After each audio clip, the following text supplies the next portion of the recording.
What are you? I am what remains. Remains of what? Follow. What is the price of a destined path? For a lost soul, a guide is a miracle. But what if that guide wasn't showing you your destiny, but hurting you towards its own?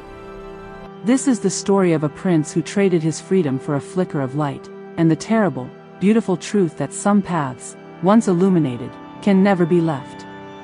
And the light is always hungry.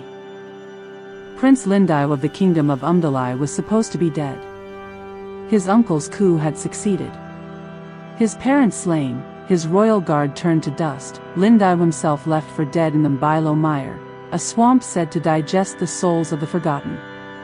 Wounded, feverish, and utterly lost, he wept in the pitch-black night. He prayed not for a kingdom, but for a sign. Any sign. And a sign came. Not a star. Not a spirit. A firefly.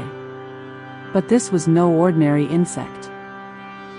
Its light was a steady, golden pulse, not a blink. It hovered before his tear-filled eyes, then drifted forward. When he didn't follow, it returned, its light brushing his cheek, a touch as warm as a mother's hand. Desperate, he followed. The firefly, which he named Khanyiso, the illuminator, weaved through impossible thickets, revealed solid ground and sucking bog, led him to drinkable water and medicinal herbs. Over 7 days and nights, it guided him out of the mire and to the hidden camp of loyalists who had survived the purge. It was a miracle. Khanyiso was his savior, his lucky charm, his divine right made manifest. With the firefly glowing at the helm of his makeshift army, Lindiwe's campaign was uncanny. Khanyiso would flit over maps, lingering on weak points in his uncle's defenses. It would glow brightly when an advisor told the truth, and dim when they lied. It led them through secret mountain passes, to hidden allies. The rebellion wasn't a war, it was a guided tour back to his throne. Lindiwe reclaimed his kingdom. His coronation was glorious. And at the center of it all, in a tiny, gilded cage of exquisite craftsmanship, sat Khanyiso, pulsing on the throne's armrest. The people saw it as a symbol of divine favor. The royal spark. But the old shaman, Baba Nkosana, who had known Lindiwe's grandfather, saw something else. He approached the new king, his voice low. That light does not just guide, my king. It consumes. Have you noticed? It never rests. It never feeds on flowers. What does it eat, I wonder? Lindiwe, intoxicated by victory and gratitude, dismissed him. It eats my gratitude, old man. And it shall have a feast for 1,000 years. Yet, Baba Nkosana's words planted a seed. Lindiwe began to observe. Khanyiso's light did seem to grow brighter after every major decision Lindiwe made based on its subtle cues. Choosing a wife? Khanyiso glowed for Lady Thandika. A trade treaty? It dimmed for the eastern lords, blazed for the western ones. Lindiwe's reign became phenomenally successful, but it was not his reign. It was the fireflies. And he began to feel a strange, gentle tugging in his chest whenever he thought of deviating from the path Khanyiso seemed to prefer. A headache would bloom. A sense of profound anxiety would fill him until he relented and followed the light. His free will was being gently, inexorably, eroded. The first victim was his friend, Mbilo, a bold general who joked, "Why not let the bug choose the wine as well, my king?" That night, Mbilo's quarters caught a mysterious, cold fire that burned only his belongings. A fire that left the scent of ozone and left behind tiny, glass-like ashes that glowed faintly in the dark. Khanyiso, in its cage, pulsed with satisfaction. The firefly wasn't just a guide. It was an enforcer. Lindiwe's life became a gilded cage mirroring the one he kept Khanyiso in. His marriage to Thandika was peaceful but passionless, the choice the light approved. His laws were just but uninspired. The kingdom was a perfect, humming machine, but the soul of it, the unexpected joy, the creative chaos, was gone. Smoothed over by the relentless, optimizing light. He tried to rebel in small ways. He ordered a blue robe instead of the gold Khanyiso gleamed for. A searing pain, like a hot needle, shot through his temple. He changed the order. He voiced a desire to travel incognito among his people. The Firefly's light turned a warning, dull red for a full day, and the king was beset by a sudden, debilitating illness until he recanted. He was a puppet king. And his strings were beams of light. Then, the demands began. Khanyiso started to glow with a persistent, urgent rhythm. It wanted Lindiwe to rebuild the ancient Temple of First Dawn, a ruin dedicated to a forgotten light deity. The project would drain the treasury and demand forced labor.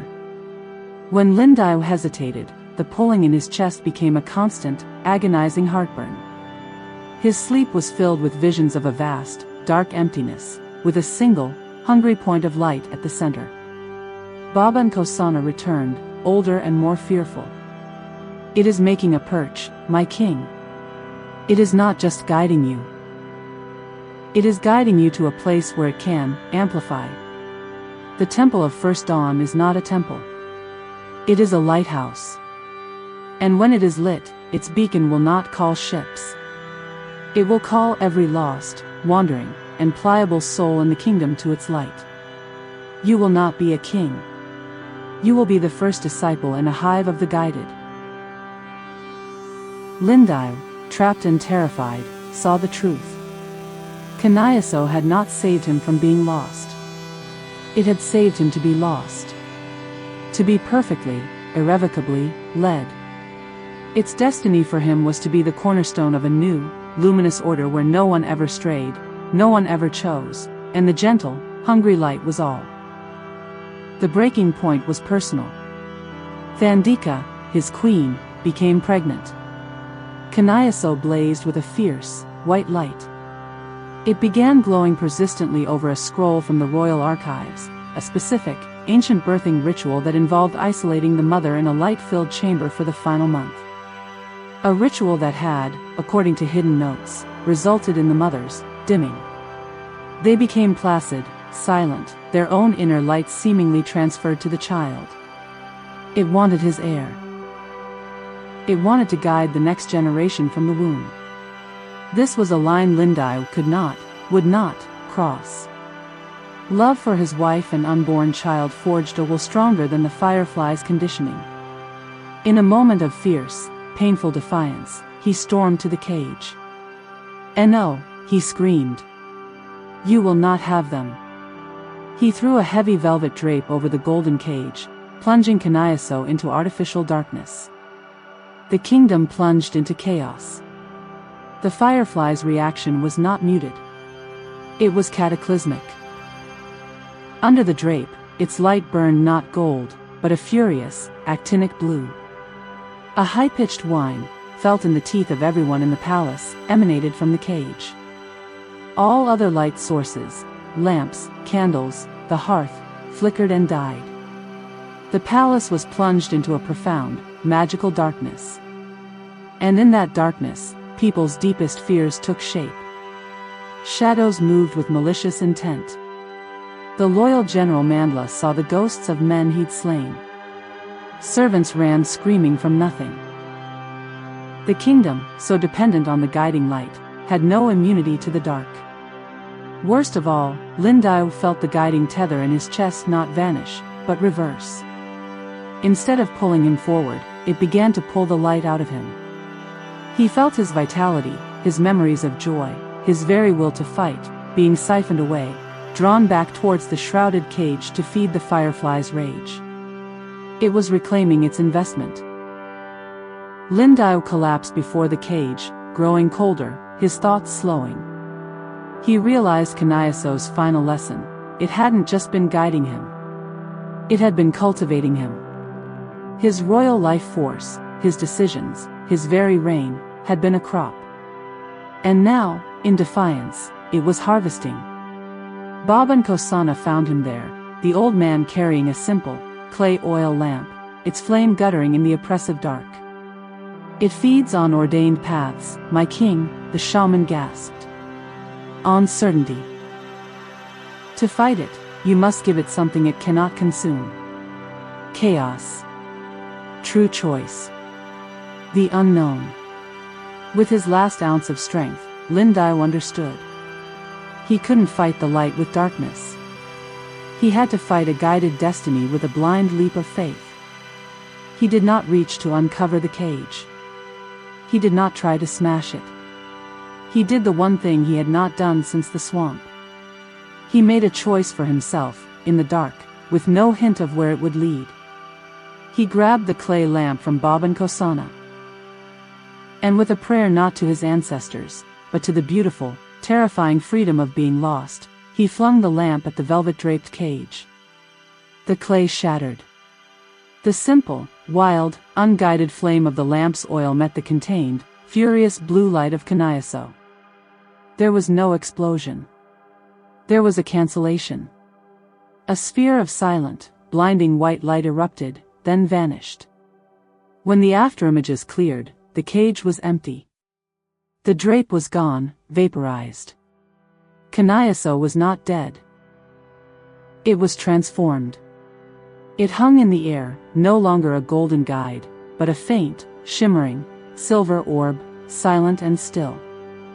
All its urgency, its hunger, its will, gone. It was just light. Neutral. Free. The magical darkness lifted. The palace returned to normal.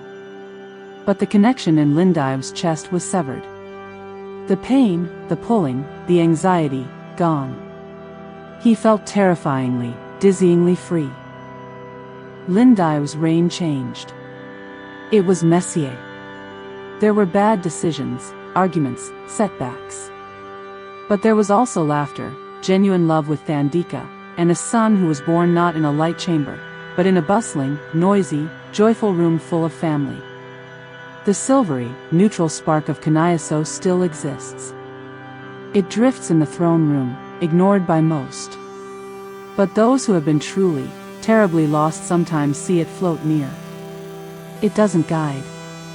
It simply illuminates. For a moment, it lights up the path immediately at their feet, showing the mud, the thorns, the beautiful flower, the snake. It shows the reality of the choice, but it does not make it. The lost must still choose their own way. Nkosana says the spark is now a truth light. It shows what is, not what should be. A more merciful, but far more difficult gift. Lindiwe rules a kingdom learning to walk without a celestial crutch. He keeps the empty, gilded cage on display as a warning. That the most dangerous prisons are not made of iron, but of light. And that a destiny handed to you is often a debt you can never repay. But in the deepest vaults of the Temple of First Dawn, now forbidden and sealed, the ancient stones sometimes hum. They remember the purpose they were built for. And on the darkest, most moonless nights, from the cracks in those ruins, other, smaller, golden lights can be seen, blinking. Waiting. Searching for a new prince, a new lost soul, to offer a guiding light to a terrible, perfect destiny. Lindiwe was saved from the swamp by a light with an agenda. He traded the terror of being lost for the horror of being found. His story teaches us that the easiest path is often a contract, and the guide who asks for nothing is often the one who plans to take everything. So, what do you think? Was Khanyiso a malicious entity from the start, or did its nature become corrupted by Lindiwe's dependence? Is it better to be free and lost, or guided and enslaved? Let me know in the comments below. The first light is neutralized. But the temple ruins are not empty. If you want to see what, or who, those waiting lights find next, make sure you are subscribed and the bell is turned on. Until next time, be wary of the lights that make the path too easy.